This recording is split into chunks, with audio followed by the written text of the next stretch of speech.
ಎಲ್ರಿಗೂ ನಮಸ್ಕಾರ. ಸಿಂದಗಿ ಶಾಸಕರಾದಂಥ ಅಶೋಕ್ ಮಾನವಳ್ಳಿ ಮತ್ತು ಮಾನ್ಯ ಕಾನೂನು ಸಚಿವರಾದಂಥ ಎಚ್ ಕೆ ಪಾಟೀಲ್ ಸಾಹೇಬರನ್ನು ನಾವು ಇವತ್ತು ಸಭೆಯಲ್ಲಿ ಭೇಟಿ ಮಾಡಿದ್ದೋ. ಪ್ರಮುಖವಾಗಿ ನಾನ್-UGC ಅತಿಥಿ ಉಪನ್ಯಾಸಕರು ಸಂಬಂಧಪಟ್ಟಂತಹ ಸಮಸ್ಯೆಗಳು ಸಂಬಂಧಪಟ್ಟಂಗೆ ವಿಸ್ತೃತವಾಗಿ ನಾವು ಎಲ್ಲ ನಾನ್-UGC ಅತಿಥಿ ಉಪನ್ಯಾಸಕರ ಪರವಾಗಿ ಮಾತನಾಡಿದ್ದೀವಿ.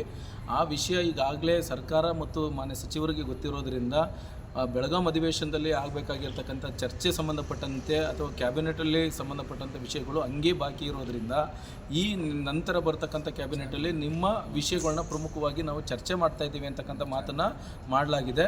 ಈಗಾಗಲೇ ಅತಿಥಿ ಉಪನ್ಯಾಸಕರು ಸಂಬಂಧಪಟ್ಟಂತಹ ಚಾರ್ಟ್ನ ಅಂದರೆ ಯಾರ್ಯಾರು ಎಷ್ಟು ಅವಧಿಯಲ್ಲಿ ಕ್ವಾಲಿಫಿಕೇಷನ್ ಮಾಡಿ ಕೆಲಸ ಮಾಡಿದ್ದಾರೆ ಅವ್ರಿಗೆ ನಾವು ಯಾವುದೇ ರೀತಿಯಾದಂಥ ಅವ್ರನ್ನ ತೊಂದರೆ ಕೊಡ್ದೇ ನಾವು ವಿಶೇಷವಾಗಿ ಅವ್ರನ್ನ ಪರಿಗಣಿಸಿ ಅವ್ರನ್ನ ಒಂದು ನಿಮಗೆ ಚಾರ್ಟ್ ಮೂಲಕವಾಗಿ ಒಂದು ಕೋರ್ಡಿನೇಷನ್ ಮೂಲಕವಾಗಿ ನಿಮಗೆ ಭದ್ರತೆಯನ್ನು ಕೊಡಬೇಕು ಅಂತಕ್ಕಂಥ ಮಾತನ್ನು ಮಾನ್ಯ ಮುಖ್ಯಮಂತ್ರಿಗಳು ಮತ್ತು ಮಾನ್ಯ ಕಾನೂನು ಸಚಿವರು ನಮ್ಮ ವಿಷಯದ ಬಗ್ಗೆ ಪರಿಗಣಿಸಲಾಗಿದೆ ಅಂತಕ್ಕಂಥ ಮಾತನ್ನು ಹೇಳಿದ್ದಾರೆ.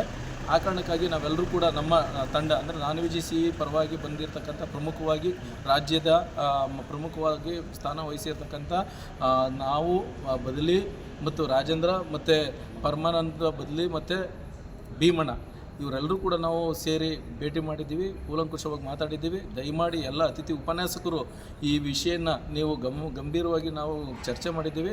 ಆ ಕಾರಣಕ್ಕೂ ನೀವು ಯಾರೂ ಆತಂಕಕ್ಕೊಳಗಾಗಬಾರ್ದು. ಮುಂದಿನ ದಿನಗಳಲ್ಲಿ ನಿಮಗೆ ಒಂದು ಒಳ್ಳೆಯ ಸಂದೇಶ ಬರ್ತದೆ ಅಂತಕ್ಕಂಥ ಮಾತನ್ನು ವಿಶ್ವಾಸನ ಕೊಟ್ಟಿದ್ದಾರೆ.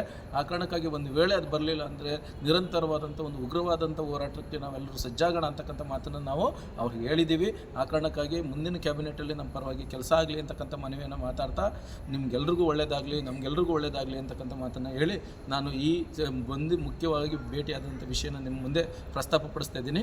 ಎಲ್ರಿಗೂ ನಮಸ್ಕಾರ. ಜೈ ಅತಿಥಿ ಉಪನ್ಯಾಸಕರು.